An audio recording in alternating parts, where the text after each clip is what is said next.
taking none of our guests. No. Because we were guest-free today. Don't you dare. Don't you dare shake your head in disgust. I'm shaking to it. No, it's not disgust. It's simple amazement. Hey, McNeil, my first day here as a full-time employee on the air was finally made. It was completed because Terry Boers during the break called me a pud. And now I feel like I belong. Well, I've been listening. By the way, I was just visiting with Rod Zimmerman. Daddy. 15 minutes ago. Yep. Early reviews are in. He's like me. He misses Murph. When's the last time you two guys were in a studio sitting next to each other, microphone to microphone? Terry Boers and Dan McNeil.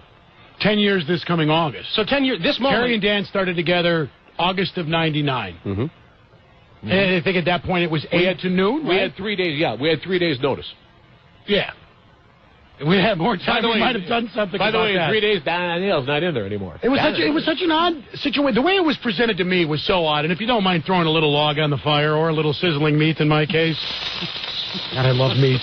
It'll be good to eat meat again one day. As soon as you get the gout out. I was on holiday, on vacation, and I got a call from Ron Gleason, the program director. He said things are going to change on Monday. He said things are going to change on Monday. We'll be better. What did we do wrong? And he says, no, we're going to change some partnerships. I don't know if you guys even are aware of this. I got the call. I was on the way. I got the call, and it didn't say anything about changing anything. He said, but you better get in here fast. He said, you will either be working with Dan Bernstein or Dan Jiggets Monday. Boy, there's a lose-lose situation. How's that for your drive? How's your drive going now? And I got the same call. You're either going to be with so-and-so or so-and-so. And I said... That's insane. That's the way that was done in 3 days. I said, really? Okay, well, when am I going to find out? When we know. 3 days. They called David Hernandez Madoff, and they made their decision. Boy, he backed the maneuver. What a scumbag this guy is, huh? Duped. Everybody just flat out duped. Be careful what you see on the surface. And I'm always reluctant to rush to judgment on athletes or anybody. When you hear, oh, he's a great guy. He signed an autograph. Nothing but money. David Hernandez struck me as a good guy. He struck me as a guy with touch around the greens. And in the 90 minutes I spent with him this winter, but you never know what you're going to get with somebody. All con men do that. That's the definition. Confidence. The nature of a con man is to induce you to be confident enough. He could not lure down to invest. So you guys tell me, you walked up to people, like friends of ours who quit this place and decided to go over there. Did you warn them? Did you know? Did you have any clue? I feel bad for people who... Nobody listens to me. Were the young guys. Especially between 1 and 6. I feel bad for the young guys. I don't feel bad for grown-ass men who should know better, who provide them, who believe in their own street smarts and have trumpeted their own street smarts. People who are street smart don't get scammed. Was one of those guys a street smart guy involved in this thing?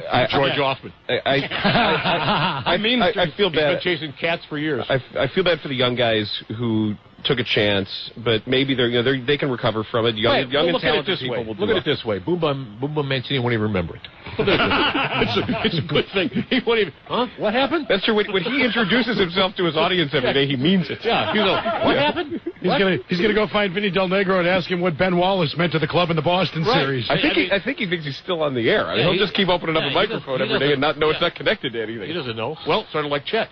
But so are they dark today? Nothing? Have you heard? I don't even know. They are Did you say over the air? They're not technically. They're not on. I don't know. I couldn't find it. They are done. The hardest part is going to be for Chet to convince himself that Hernandez is Jewish. Oh, man, you know what happened? Come on, man, that was so taken out of context. You should hear some of the voicemails. I think it's true. From Chet to you? Not just... With love. Oh, really? Oh, yeah. I've heard of it. Oh, yeah. It's something. Well, we are a very dirty people. That surprises me. We are a very scheming race. On the way in, we were... apparently, there's somebody right over here at the Hyatt. I don't know. I think I know. And the cops were... I had to make a series of illegal turns. Evasive maneuvers. With the policeman's, blessing. They were telling me to make illegal turns because they didn't want me underneath over here. And so I finally stopped at the last one, and I asked the cop, I said, really, seriously, can you do me a favor? Are you going over to the Hyatt? He said, later. I said, can you do me a favor? Can you see if you can get through them Jews and get Obama to call the afternoon show? That's what the Reverend was asking, too. He was there. I'm just trying to help you. I'm trying to get somebody on the air that matters here. It's like Melvin Udall. I've got Jews at my table. want to share this with you because I think this is right in your wheelhouse. This is earlier today with Mully and Hanley. Let's get to Dave on the south side. Dave, you're on with Mully and Hanley. Yes, hello. I'd like to comment on the Greg Walker. I wish he would be fired because my idea is that the young players such as Brian Anderson, Josh Fields, and Ramirez, they all look terrible. Whenever they're in the clutch, every one of them strikes out. This is where I'm looking for some tutelage from a hitting coach or a manager. Or somebody's got to be coaching these kids. I understand the old-timers knowing what to do when they're in slumps, but these guys need direction, and he's stopping the ball here. Well, I mean, let me ask you this. Who has looked good? Dave, that's the problem. Who has looked good? Pasednik. Yeah. Other than that, your guy. If you look at the Cubs, Derek Lee's coming around. I hope Giovanni Soto's coming around. I'm a lifelong Sox fan, but I do watch both games. But I'm a Sox fan since '60s when Pete Ward, Gary Peters, and Smokey Burgess. But I watch them both. Nobody cares. Damn it. Apparently, Dave could not wait until 2 o'clock to get to you guys. I saw Smokey Burgess steak dinner boom. The rationale for the White Sox for the installation of Gary Ward, because he would, in Kenny Williams' terms, get in your face. They wanted a hitting coach to get in your face. And I'm thinking, if you're a Major League Baseball player, isn't that the last thing you want?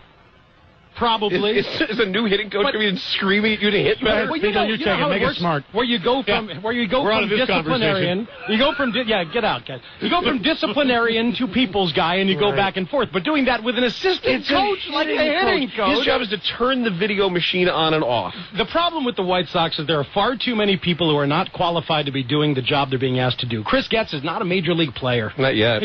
Brian Anderson saved 3 runs in the outfield, but he's not a major league hitter. I don't know if he ever will be. There's too many guys. There's too many guys in that position. He's not good. What's the high water mark for Brian Anderson at bats in a season, though? Has he ever batted more than 400 times, more than 350 times in a season? No, he needs miles under the belt. That's fine. And they never have committed. They did it with Joe Creedy. They waited throughout the bad that was Joe Creedy for 5 years. Coincidentally, Greg Walker was his tutelage guy. It's called a tutor. Worked out. Tutelage guy is much better. That's much better. My kid needs help in math. We should call it tutelage guy. I want to see a guy with some tutelage over there. Keep in mind. No, that's right. But you know what? Von Joshua, maybe that's what Josh Fields needs. Maybe that's what I don't think so. No. We're going to go away. There's food out there for you guys. No. If you want some food. I can't eat much of it. I'm too nervous about a longer show. Honestly? No. Oh, yeah. I don't care. You look petrified. I'm going to tell you something. Here's what's going to have to happen. Because of my age and our dinosaur status, officially, according to the throbbing brains here. I didn't say a word. Neither did I, actually. Well, you said enough for the two of you. What did I say? I heard what you said. I didn't call you out. You called him out and said, well, there's a guy around here that's just as smart. Bing! What? What?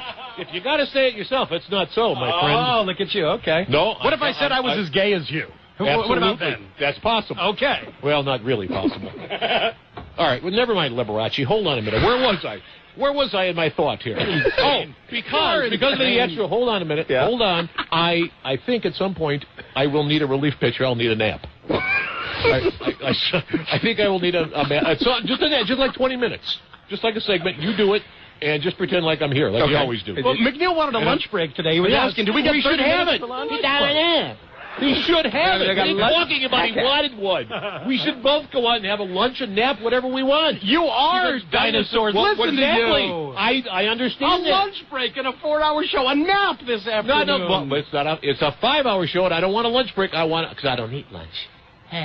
I want a nap. We'll get to that tomorrow. We've spared it for one day. Oh. Let the body rest for a day. Why? Well, we got to roll. You guys do it all you want between now and 6. No, it's just another great day for the score. I haven't said anything but that. You will. You won't be able to stop yourself. No, that's not true. Boers and Bernstein coming up. They're on the air until 6 o'clock tonight. Thanking Jay Zawaski, Dave Miska, the not-so-affordable one these days, Matt Spiegel. I'm Mac. We're back tomorrow at 9 o'clock. This is 670. The Score. Boers and Bernstein are next.